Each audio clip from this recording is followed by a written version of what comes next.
Olá pessoal, bem-vindos a mais uma competência da disciplina Produção. Já estamos chegando no final da nossa disciplina e acredito que até agora vocês já conseguiram bastante informações relacionadas à produção.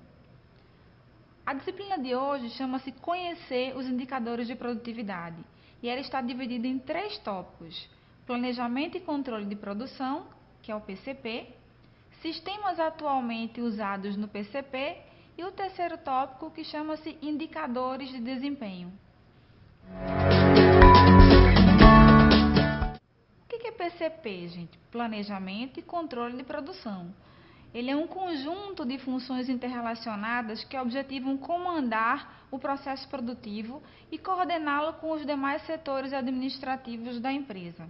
Normalmente ele é um setor que interage entre o setor comercial, o setor de almoxarifado, o setor de produção, o setor de distribuição, para responder algumas perguntas, como o que produzir, quanto produzir, onde produzir, quando produzir, como, com o que produzir e com quem produzir. De que forma? Se imagina um setor de vendas, efetua vendas e tem um pedido em mãos que entra na empresa. Esse pedido tem que ser realizado, os clientes têm que receber esses produtos. Mas como é que a produção vai executá-lo? Quem vai entender em que tempo que a produção pode executar esses pedidos? Levando em consideração, por exemplo, capacidade de máquina, quantidade de pessoas. Outro fator que ele considera é se existem na empresa os estoques necessários para executar esse pedido. E se existe também caminhões para entregar esses pedidos quando eles forem executados. Então, tudo isso, essa interação entre os setores é função do PCP. E eles trabalham, gente, com um plano mestre de produção chamado PMP, que é a diretriz de produção, que concentra todas essas informações que acabamos de falar. Alguns sistemas são usados para ajudar, para apoiar o PCP a executar essa tarefa de planejamento.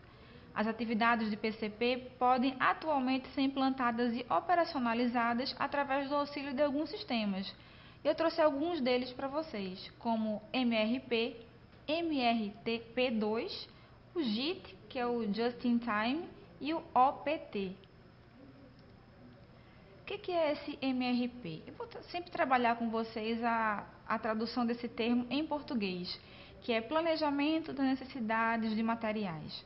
Na verdade, esse sistema surgiu com o objetivo de executar computacionalmente a atividade de planejamento das necessidades de materiais. Então, como no exemplo anterior, quando a produção tiver que produzir alguma coisa, quantos materiais são necessários? Que materiais são necessários e em que quantidade? Isso que esse sistema preconiza, isso que ele trabalha, nisso que ele se envolve. Ele converte a previsão de demanda em programação de necessidade dos seus componentes, ou seja, ele pega essa demanda que entrou como um pedido de produção e ele estuda o que tem em casa, o que existe em casa para que componha essa demanda, para que a produção consiga executar e operacionalizar essa demanda. Já o sistema MRP2 é uma evolução do MRP e a sigla dele em português significa o termo planejamento dos recursos na manufatura. E ele, além de levar em consideração os recursos materiais, também leva em consideração outros recursos que são necessários para a adequada produção, para a adequada execução do serviço ou produto, como recursos físicos, recursos financeiros, entre outros. O sistema JIT, Just in Time, ele leva em consideração o planejamento e programação da produção dentro do contexto da filosofia JIT, que vocês já conhecem, que é uma coisa a cada tempo, né? Uma coisa bem enxuta, nada exagerado, nada de estoques exagerados. E ele procura adequar a demanda esperada às possibilidades do sistema produtivo. O planejamento mensal da produção resulta em um programa mestre de produção, olha lá aquele nome que nós falamos no começo dessa competência, que fornece a quantidade de produtos finais a serem produzidos a cada mês e os níveis médios de produção diária e de cada estágio do processo. Voltando, resumindo, nada de excesso, nada de produção exagerada, só aquilo que é necessário para cada mês. Algumas empresas trabalham com aquilo que é necessário para cada semana, intervalos maiores ou menores, mas o que importa é vocês entenderem a filosofia desse conceito do JIT. E o último sistema que apoia o PCP que eu trouxe para vocês chama-se OPT, que em português, tecnologia de produção otimizada. É uma técnica de gestão da produção que vem sendo considerada como um grande interesse, bastante importante para a produção. Nela, pessoal, para se atingir a meta, é necessário que no nível da fábrica se aumentem os ganhos e ao mesmo tempo se reduzam os estoques, os gargalos e as despesas. O que são os gargalos? Imaginem a figura de uma garrafa. O gargalo sempre é menor do que a garrafa. Então, o gargalo é aquilo que trava o processo, ou que pode vir a travar o processo em algum canto, em algum momento da produção. Então, nessa filosofia, se preconiza reduzir esses gargalos para que a produção flua com maior facilidade. Falamos sobre o PCP, que planeja a produção, falamos sobre alguns sistemas que apoiam o PCP, mas imagina, o PCP programa tudo está ocorrendo como deve ocorrer ou não está ocorrendo como deveria ocorrer.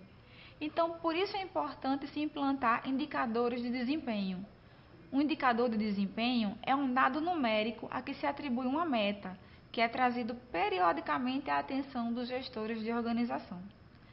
Representa informações quantitativas úteis à tomada de decisão, bem como mede e avalia o comportamento dos aspectos principais de produtos e processos. São vários os tipos de indicadores de desempenho. Eu achei importante trazer 2 para vocês. O primeiro deles é um indicador de produtividade, que trata de eficiência. Eles medem a proporção de recursos consumidos com relação às saídas de processo. Por exemplo, a gente lembra que a gente viu no começo dessa disciplina que produtividade é uma relação entre saídas e entradas, né? Então, eu posso dizer que um indicador de produtividade que eu uso na minha empresa é o total produzido dividido por recursos utilizados. Vamos supor que eu produza tampas de caneta na minha empresa e que para produzir 1000 tampas de caneta eu levei 100 horas homens no mês de janeiro. Então, está lá meu indicador. 1000 tampas de canetas dividido por 100 horas homens. Eu tenho um resultado. E no mês de fevereiro eu levei a produzir as mesmas 1000 tampas, mas usei 200 horas homens. Então, chegou em março, eu produzi 1000 tampas, levei 300 horas homem.